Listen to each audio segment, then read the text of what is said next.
Good morning students. 12th Maths la inverse trigonometric functions chapter la exercise 4.2 la 7th sum பார்க்க போறோம்.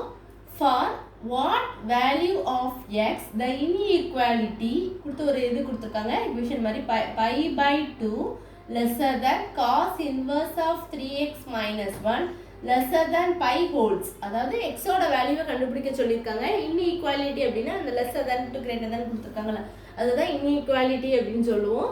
அதுல வந்து நம்ம x ஓட வேல்யூவை வந்து கண்டுபிடிக்க சொல்லியிருக்காங்க.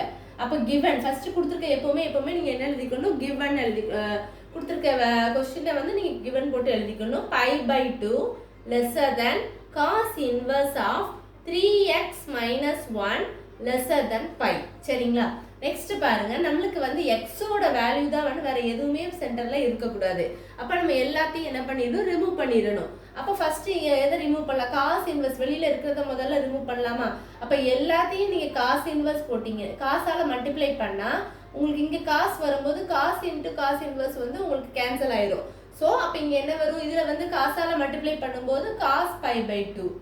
அடுத்து இது cos இன்வெர்ஸ் போது அது போயிடும், என்ன இருக்கும் 3x minus 1 lesser than இது வந்து என்ன கிடைக்கும், cos pi ன்னு கிடைக்கும்.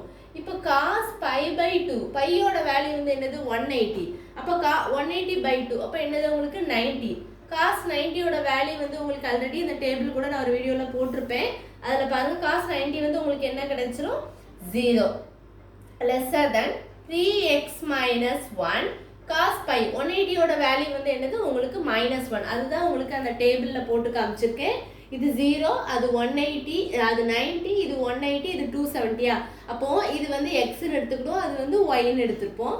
இப்போ பாருங்க நம்மளுக்கு cs அது மட்டும் நீங்க முதல்ல ஞாபகம் வச்சுக்கணும். cs னா ஒன்னு cos ஒன்னு sin. முதல்ல இருக்கிறது தான் cos ஓட வேல்யூ, ரெண்டாவது இருக்கிறது sin ஓட வேல்யூ. அதுதான் இங்க cs அப்படினு போட்டுருக்கேன். அப்ப பாருங்க இது 1,0வா, இது 0,1 இருக்கும். இது என்னதா இருக்கும், இங்கெல்லாம் மைனஸ் டேர்மா இருக்கனால -1,0, இங்க 0,-1 ன்னு வரும். அப்போ இங்க என்ன கொடுத்திருக்காங்க, cos pi பையோட வேல்யூ வந்து 180. அப்போ cos 180 னா cs னா 180 இங்க இருக்கு, இதுல cs தானே, இது cos இது sin. அப்போ cos 180 ஓட வேல்யூ வந்து உங்களுக்கு என்னது -1. அதுதான் இங்க போட்டிருக்கேன்.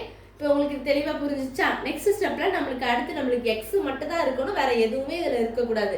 அது அப்படினா தான் நம்ம x ஓட வேல்யூவை கண்டுபிடிக்க முடியும். சோ அப்ப என்ன வரும், இத ரிமூவ் பண்ணனும்னா என்ன பண்ணலாம், -1 ரிமூவ் பண்ணா -1 கூட நமக்கு +1 னால ஆட் பண்ணா எல்லாத்தையும் ஆட் பண்ணும்போது இது போயிடும். அப்ப -1 +1 வந்து உங்களுக்கு 0.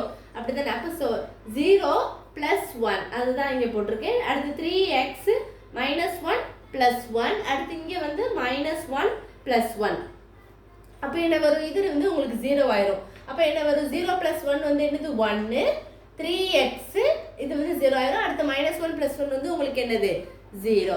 நெக்ஸ்ட் ஸ்டெப்ல பாருங்க, நம்மளுக்கு x மட்டும் தான் இருக்கணும், வேற எதுவுமே உள்ள இருக்க கூடாது, ரிமூவ் பண்ணிரணும். அப்ப x மல்டிப்ளிகேஷனா இருக்கும்போது எல்லா பக்கமும் நம்ம டிவைட் பண்ணும்போது உங்களுக்கு அதுல 3யும் போயிடும். அப்போ 1/3 lesser than இது 3x by 3 டிவைட் பண்ணும்போது உங்களுக்கு என்ன கேன்சல் ஆயிரும், x மட்டும் தான் இருக்கும். So x lesser than 0. இதுதான் உங்களுக்கு ஃபைனலா ஆன்சர். அப்ப x வந்து எதுக்குள்ள அடங்கி இருக்கு, 1/3 க்கும் 0 க்கும் உள்ள. இதுதான் கண்டுபிடிக்க சொல்லியிருக்காங்க. அப்ப எழுதும்போது எப்படி எழுதணும், this inequality is true only when இது வந்து true எதுக்கு 0வும் 1/3 உள்ள அடங்கி இருக்கிறதுனால இது வந்து true அப்படின்னு சொல்லியிருக்காங்க. இவ்வளவுதான் இந்த சம். ஏதோ டவுட்ஸ் இருந்தா கண்டிப்பா கேளுங்க ஸ்டூடெண்ட்ஸ். Thank you.